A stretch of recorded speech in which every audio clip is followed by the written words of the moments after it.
On me demande souvent comment déconnecter. Il y a des gens qui sont addictifs à leur téléphone, d'autres qui sont addictifs à des activités journalières. On a l'impression qu'on ne peut pas finir.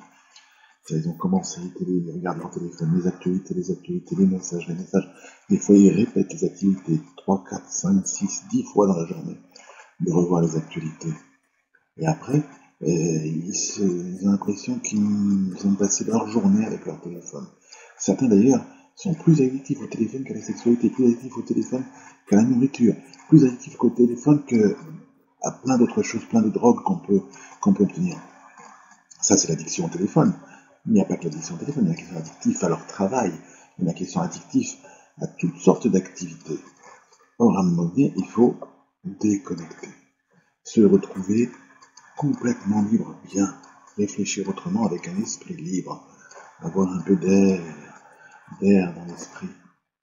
Et oui, parce qu'il faut être un peu aérien. Et alors, je vais vous donner trois méthodes très simples. La première, elle est extrêmement connue. Elle est citée dans la Bible dès le début. Elle est citée même dans les 10 commandements.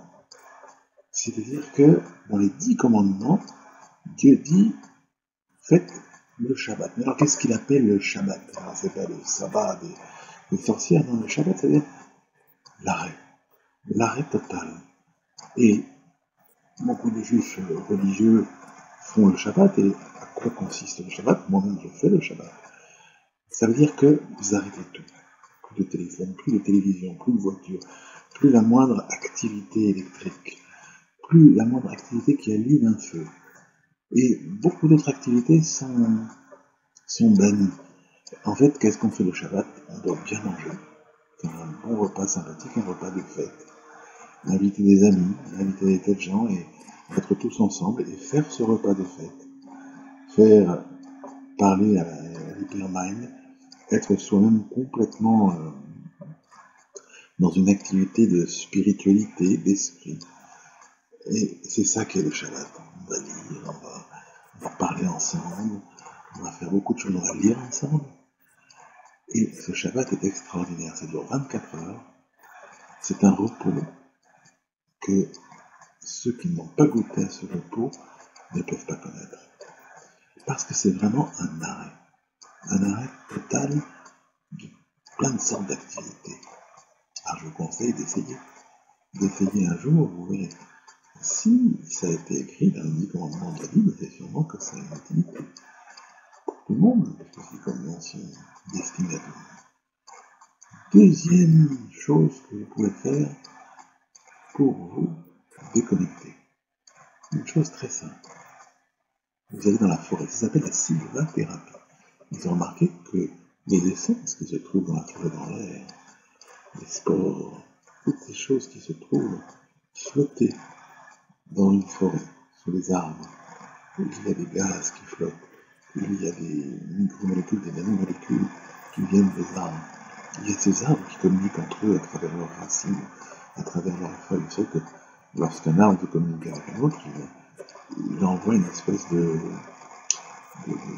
message chimique. Et ce message chimique, vous le recevez un petit peu quand vous êtes dans la forêt. Vous allez aussi ressentir des choses qui sont des espèces d'énergie qui sont données par les arbres et qui se transmettent d'arbre en arbre. Vous êtes au milieu de tout ça. Il a été reconnu par les scientifiques que la sylvathérapie, le fait d'aller dans la forêt, est quelque chose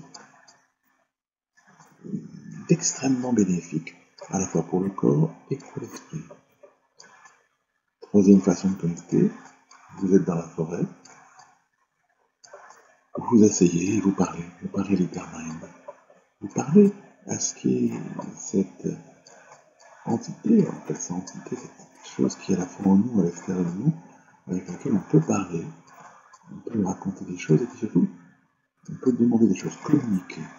Vous allez voir qu'à un moment donné, cette communication va se faire, comme j'explique dans d'autres vidéos, et ça, ce sera une façon de déconnecter. Parce que quand vous allez communiquer avec l'hypermind, votre esprit va changer, quelque chose va changer en vous, qui va faire qu'il y aura une déconnexion. Vous serez plus dans cette espèce de prison de l'esprit qui est celle de tous ces appareils qui vous font des addictions, etc. Toutes ces pensées qui sont là, qui reviennent, et tout ça, bien sûr. Chacun a ses soucis, chacun a ses problèmes d'argent, de santé, de tout ce que l'on veut. Mais le meilleur moyen de s'en sortir, c'est cette connexion avec l'Éternel. Elle vous permet en plus de déconnecter certains un autre. Et c'est ça qui est important.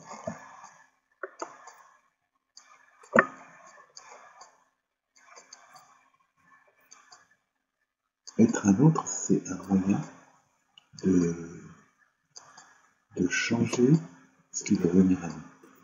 C'est-à-dire que très souvent, on dit, lorsque les gens parlent de prière, ou de choses comme ça,